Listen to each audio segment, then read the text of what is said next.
What's up, Thrashers, and welcome back once again to the Thrash Maniac 99 YouTube channel, and I am back with yet another album review. So yeah, I'm kind of flip-flopping a bunch of stuff around this weekend, because I was excited to check this album out, because I haven't listened to this band before until this album. I am talking about the latest offering from Iotunn, Kinship. This comes out on October 25th on Metal Blade Records, and this is the band's second album overall. And yeah, these guys are from Denmark. Well, their frontman, John Aldara, who's also from the band Barren Earth, he's from the Faroe Islands. So, little unique lineup here. But yeah, this is their second album overall, and I heard a lot of buzz about this band with their first album that came out in 2021, Access All Worlds, which I never got around to checking out, and I still need to listen to it because from what I heard, it was absolutely massive. So yeah, on the Metal Archives, they were described as progressive power metal in the early stages of their career. Now they've morphed into more of a progressive melodic death metal band, but I will say I think there's more than just melodic death metal when it comes down to the influences. I'd say there's a good amount of black metal that pops up on here, maybe a little peppering of doom, little peppering of thrash, and maybe even a couple moments where it gets heavy enough that it sounds like death metal. So it's kind of a hodgepodge of all sorts of influences, still very progressive though. So I was going into this expecting some interesting music, to say the very least, and I think I got that and then some. We kick things off with Kinship, a.k.a. or a.k.a. I tried to look up how that pronounced, and I had it right in the beginning, and then it slipped in my head, so whatever. But the title track, essentially, it starts off with beautifully done, clean guitars and vocals. Like, John's vocals, I gotta admit, some of the best vocal hooks I have heard all year long. And there have been albums this year where the vocal horks. I'm gonna leave that one in. That was funny. Vocal horks. That's a new one. Vocal hooks. Pardon me. Where the vocal hooks, I have heard countless great vocal hooks all year. This album, from John's performance, might be some of the best vocal hooks I have heard all year, and it really gets this song and album going in a big way. I still can't get over I said horks. But anyways, then you get some like really cool like vocal wailing going on, and then it gets into like big doom metal tempo and a huge riff, and it's filled with sorrow, and I gotta admit, like, the mood shifts across the board on this entire album, some of the best mood shifts on an album I've heard this year. And then it gets into these big, triumphant tremolo melodies that feel very much akin to melodic death metal bands like Amon Amarth and At the Gate, Star Tranquility, kind of a lot of those, like the Gothenburg influence really comes through when it comes to some of these tremolo melodies. Then it gets into more of like a death metal lumbering groove. You even get some amazing higher clean vocals, blast beats, it gets thrashy for a moment, and then John's growls. I gotta admit, John's growls are particularly strong on here. Same with his more higher screaming vocals that almost feel akin to either black metal or close to Thomas Lindbergh from At the Gates. Like, they're pretty strong. And also with this opening track, lots of cool triplet swings, kind of like Opeth. And I will say, Opeth is kind of one of them big sneak attack influences I picked up on with this album. Then it gets into like a proggy off-time groove, then into the big screams, and then the lead work on this album definitely reminds me a lot of John Petrucci when it comes down to how these leads are performed and the feelings it's going for. It's like finding the perfect balance between feel and technical execution and shred, because there are leads all over this album that go from feeling like, you know, something, you know, Petrucci would be channeling a little bit of David Gilmour on one end, and then just get absolutely shred-tastic and better than Yngwie Malmsteen, I'll just go ahead and say that. But, yeah, the lead work across the board, phenomenal. And it's crazy. The opening title track was the longest track of the album at nearly 14 minutes. And then we get into the next 6 songs where they're shorter but still pretty long. Like Mistland is almost 10 minutes, but it starts off with this like big driving riff that definitely feel like melodic death metal centric. Big triplet chugs that kind of give it a little bit of that death metal vibe. And then huge riffs and melodies that immediately harkens back to old school Opeth. And even some of the like gruffer clean vocals kind of remind me of Alan from Primordial a little bit. But then, oh my god, John's vocals, after they start off rather on the gruff side, they turn flat out epic. And then he still throws in some growls and screams here and there, and some more blast beats get peppered in.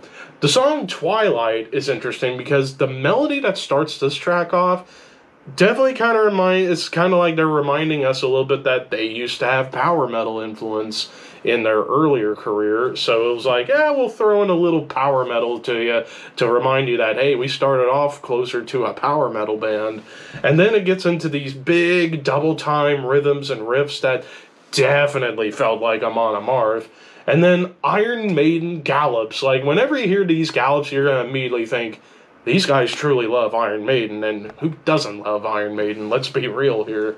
And then the growls are still returning strong, but I gotta say, one thing that really stood out about this track, the cymbal accents on the drum hits. Like, they were really, really done. It's like he's almost hitting every cymbal at once, but it doesn't sound clunky. It sounds clean. It sounds smooth. And then these tremolo melodies here definitely get more into black metal territory, closer to a band like Borknagar, in which I would say Borknagar is another pretty big influence on this album. Then we get into the final track of the first half, I Feel the Night, one of the more sorrowful songs on here, like the clean guitars and even the vocals, pretty much filled with sorrow, but the vocals are huge. You do get triplet chugs, but with tremolo melodies on top. And then there's a riff that pops up on here that might be the heaviest moment of the entire album. Like, it's chunky, it's chuggy, very much like death metal. And it's like, yes. Then we get into the second half of the album, The Coming End. Opeth worship galore with the riff work, but you do get more blast beats and triplet melodies, tremolos, beautiful acoustics. Like, acoustics, this was one of the first times you hear acoustic guitar pop up, and then it leads perfectly into Iridescent Way, which is all acoustic. It's like a beautiful prog ballad, and it's masterfully done. Like, the vocals are more low in the register, but they're really tuneful, and it complements the atmosphere on here. Earth to Sky starts off with like a suspenseful clean melody, and this might be the most evil sounding song on here, like with the guitar tuning being at, I believe it's C standard, or it could be drop C. I don't know, somebody can correct me, but C something. But it gives it that like sinister evil quality to it. Like, the tremolos just sound nasty, the riff work, the blasts, it all just adds intensity and darkness to the song. But you do get some like really cool guitar harmonies, and then it even turns thrashy at the very end. And then you get to the closing track, The Anguished Ethereal, which is the second longest track of the album at over 11 minutes. So they book in the album with the 2 longest tracks, which I think was pretty smart. And this song starts off with dark acoustics, and the tremolo melody kind of just starts off quiet, but it fades in until it reaches full volume, and then you even get like some cool groove going on here. And then some awesome yet beautifully done in terms of production, clean vocal harmonies. There's some chug going on, it gets flat out epic, and some beautiful harmonies with the guitars as the song progresses to the end. Production wise, it's pretty massive, and the mix is well balanced. You got Jacob Hansen, who's been a busy bee this year as he mixed and mastered this album, and it sounds fantastic when it comes down to the overall sound and the overall mix. And of course, the performances from everybody, absolutely top notch. I'll be honest with you, the only complaint that I could have about this album, and it's really the most minor grievance, I do think this album is a little bit top heavy. Like the first half was massively strong. Started off big with the title track, Mistland, Twilight, and I Feel the Night.